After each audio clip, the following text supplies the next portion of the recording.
citoyens aujourd'hui ont de plus en plus de mal à revendiquer ne serait-ce que ce qu'on leur enlève tous les jours, c'est-à-dire le droit de se déplacer anonymement dans les rues, le droit de penser, le droit de communiquer sans avoir des traces automatiques qui se dressent derrière eux. La société aujourd'hui, je crois qu'elle est vraiment programmée pour contraindre les gens à accepter une surveillance diffuse pour le bien commun. C'est-à-dire qu'on leur explique que s'ils n'ont rien à cacher, par exemple, ils n'ont pas à avoir peur de l'État qui les surveille. L'État où, je dirais, les entreprises qui sont de mèche, évidemment, pour alimenter un marché de la sécurité privée et publique qui est gigantesque. La soumission, finalement, de l'individu, c'est son auto-soumission.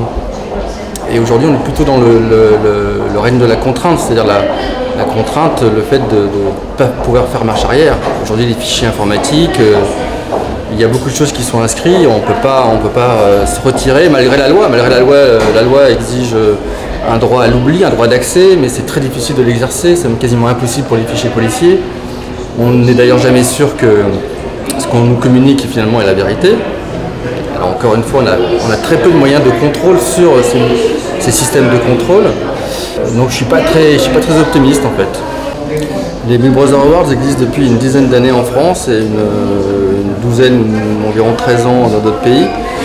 Les Big Brother Awards ont été créés justement comme une manière de réagir, d'informer surtout. On est là aussi pour dénoncer des faits qui sont complètement avérés, c'est-à-dire des choses, des gens, des personnes, des entreprises, des institutions qui ont mis sur le marché ou qui ont participé à la surveillance généralisée des gens ou l'acceptation de cette surveillance par les gens.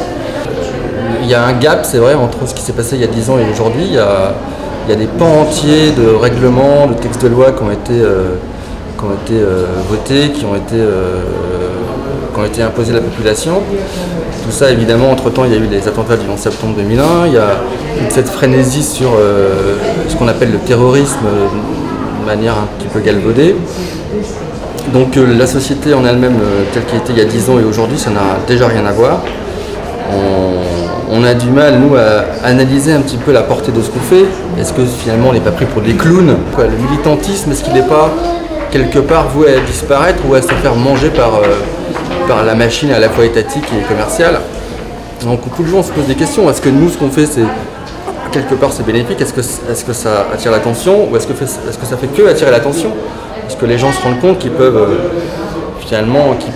tout seuls résister, notamment en n'utilisant pas ou beaucoup moins des systèmes, par exemple comme le pass Navigo dans le métro. On peut très bien maintenant en acheter des passes qui sont anonymes, c'est-à-dire qu'ils ne décèlent pas, qui ne lient pas votre nom au numéro de la carte. Il y a plein de choses qu'on peut faire aujourd'hui et il faut commencer effectivement par se demander est-ce que nous on a envie finalement de participer à cette surveillance-là.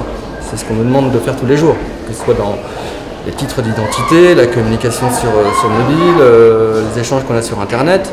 Le caractère irréversible de la société de contrôle, à mon avis, elle est encore plus irréversible chez nous, c'est-à-dire dans nos contrées douillettes, démocratiques, parlementaires, précisément parce que les gens qui ont été finalement habitués, pour des raisons marchandes, étatiques, fonctionnelles, à céder des pans entiers de leur intégrité, ils auront encore plus de mal à le reconnaître quand en face il y a un État qui n'est pas la Stasi, qui n'est pas la Chili de Pinochet.